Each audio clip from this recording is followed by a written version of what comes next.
Today on A Closer Look, we're going to be taking a closer look at Park Plymouth. And I'm pleased to be joined by Desmond Egan, who is the director of Park Plymouth. Welcome.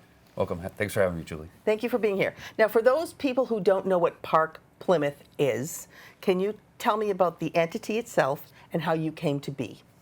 Sure.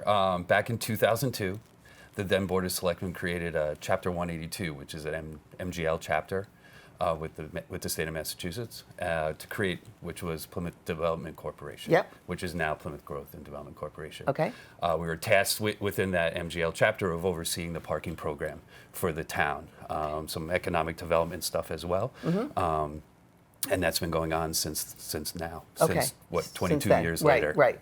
And a lot has changed because you basically you concentrate more in the downtown area and a little bit of North Plymouth. Yes. That's really where you're. That's our main focus. That's the footprint. That's what everything that's embedded into that MOU with the town. With the town. Yep. So you do have a memorandum of understanding with the town. You're not actually a town entity, but you're doing this on the town's behest. True. Yes, we do it on their behalf, and that's just an agreement we have with them of what our responsibilities are to the town, Okay. and what our responsibilities are to the Board of Selectmen, who my board is appointed by. Okay. So about you for 1 second. Sure. Because you're the face of Park Plymouth. So Yes. what is your background that brought you to this point?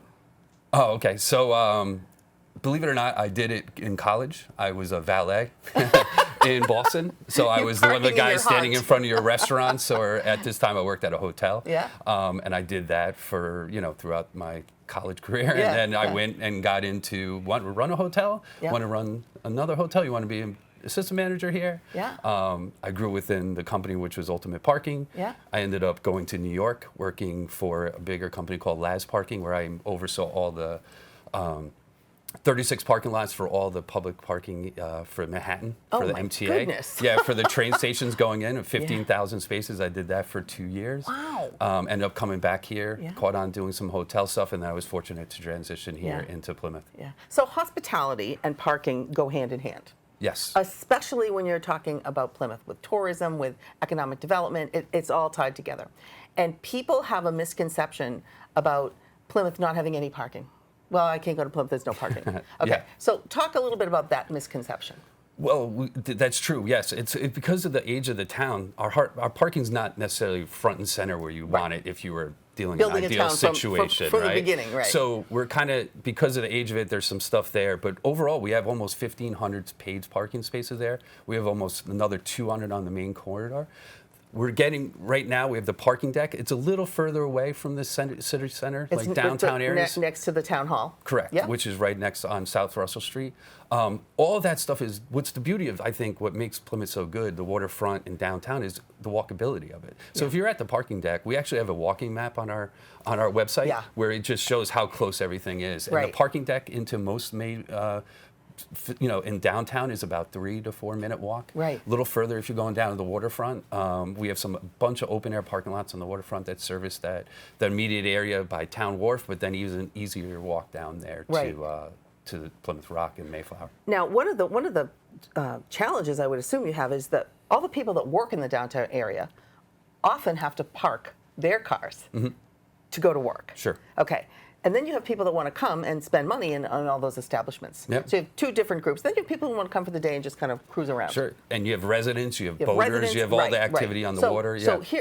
herein lies your challenge. Correct. Right. Now, one of the things that it gets a little, I think is misunderstood, is the fact that people have to move their cars.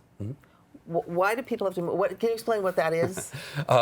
So how we look at it, when you look at it, you look at kind of density of where all the, where the most activity is. And those are, we want the shorter term parking spaces, Sure. right? So the main corridor, like Main Street Extension, those are 2 hours. We want someone to come in, grab a sandwich, get something to eat, Yep. coffee, Go whatever it shopping. is, and then make your way. The longer term areas, we have a bunch of 10-hour parking lots. We have a tiered system for our permit, but we love for our residents and some of those people who are going to be here for 8, 10, 12 hours Yeah. to park a little further away. Right. That makes those closer spots available for people coming in. So the support staff for restaurants or businesses in the area, a little further away, but those prime spaces are most important to those businesses, and the Sure. economic viability of downtown Sure. are most available to the incoming public. Right. Now, people can get parking permits. Correct. Correct? Yep. So talk to me about that. So we have So it's a resident program. Yep. You can get them in 2 levels. You have a premium, Yep. and you have a limited. Yep. So they have 2 different levels. They get you access into limited, gets you to just 2 or 3 different locations close by to both the waterfront and downtown. Premium encompasses everything. And then if you're an out-of-town resident who works in downtown with a local business, you can also get access to the permit. Okay. And that gives those folks there. So in front of Water 3, or we call it Water 3, which is near Lobster Hut, and Water 2 near East Bay, those are time-limited spaces, Yes. 4 hours. Yeah. Because of their proximity to that middle town Exactly. wharf Exactly. and all the activities that go on there, Yes. they're a little bit shorter term. Memorial Hall, right Yeah. outside the Rotary there, and then we call Water 4, which is up by Hotel 1620, and Water 1, the other side of the water treatment facility. Yep. Those are 10-hour lots, and that's where we really like to ideally have our longer-term parkers, the Yep. support staff for the Yep. restaurants and Yes. businesses to park there to make those other spaces more Available to accessible the people that need to incoming come in visitors. Sure. and the customers of all these Yeah, people. and we kind of can monitor with some of our equipment is intelligent enough to tell us what the longevity of our average stay. So we know people stay, between 2 and 2.5 hours. So that's how we kind of program that in with that turnover in mind. Okay. And we know, the support staff is, between 4, 6, and 8 hours, Yes. even plus, depending on how busy the weekends are. So what is this thing about you have to move your car after a certain amount of time? Well, in the 2-hour corridor, unfortunately, in an effort to avoid to pay for parking, some people will park their car, Yeah. set their alarm for 2 hours Oh, later, and and then then jump a spot or 2. Okay. But stay on the same corridor that's free. That's supposed to be for incoming people. Oh, because you do And have there's- free parking. It is free 2-hour parking there. parking. Yeah, and there's other free options that we have. We lease some area across from 224 Water Street. That's a free option, Yep. which is great if you're going to Nelson Park. Right. Even it's a short distance to the restaurants. Yep. If you don't want to pay for a permit, that's an option for you. We have the Jenny Grist Mill, which is just a short distance outside of downtown. That's a free option as Yeah. well. We also work with Nathaniel Morton Elementary School after hours and school. That's a free option that we have available Sure. for customers who are incoming. So it's a little bit further walk, but that's available to those folks. Right. So the money that you collect from the Sure. tickets, which nobody likes to get a parking ticket. Of course you don't. How does all that money work? What is all the funding that comes in? What does it go towards? Sure. So first of all, we don't like issuing tickets either. We ideally would prefer everyone pay. That's why we try to make it available with credit cards. We Yeah. take cash still. We'd have phone apps. Yeah. So we try to make that available. We try to make our signage clear. Sure. But if we write you a ticket, all that money that comes in does not go to a corporation. There's a big misconception that we're from New York or we're from Texas, I think was the last one I've heard. I report to a 7-member board Yeah. appointed by the Board of Selectmen to Okay. oversee parking. Okay. That board is tasked with taking the money that we have there, of course, paying for some of the, some staffing and stuff Sure, that's there, sure. but also to facilitate more parking. So over the course of the 2002, but primarily in the last 15 years, the PGDC board has done an excellent job, in my opinion. We have bought our Waterford parking lot Yeah. right next to Hotel 1620 from Yep. the MTA. That's 150 space parking Right, lot right. that we bought with funds related from collection of parking Yeah. to So pay for that. It's a self-fulfilling Correct, prophecy. yeah, we do You're the creating park- more spaces with the more money that you We've get. done the parking deck. We funded the parking deck. We did all the construction, all the engineering prior to that. Yeah. We're also paying that annually bond payment to the town for that.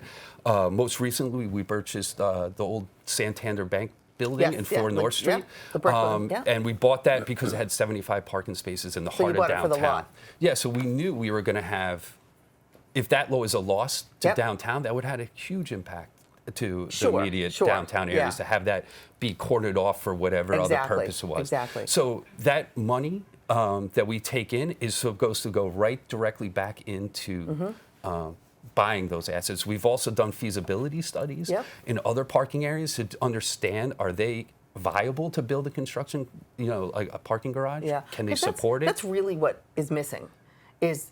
Granted, it wouldn't look great because of the way the downtown looks, but we need a parking structure, do we not? Sure. I mean, I'd like to think the South Russell Street deck is Yeah, there, that's- and oh, that's that's our getting there, first yeah. step there. What we're finding is also the cost associated with those are very expensive. yeah. We had a very big, ambitious project that the board had envisioned behind Memorial Hall. I remember that. That was upwards of about, I guess, $18, $20 million Dollars, back yeah. there. we did every effort to try to chase some Tiger grant, it was called at the time, which is a transportational grant that the federal government would do to fund like a support that, transportational stuff. We tried to partner with GATRA to make it more attractive with the transportational part of it. We thought that kind of tied in well with the rest of the town.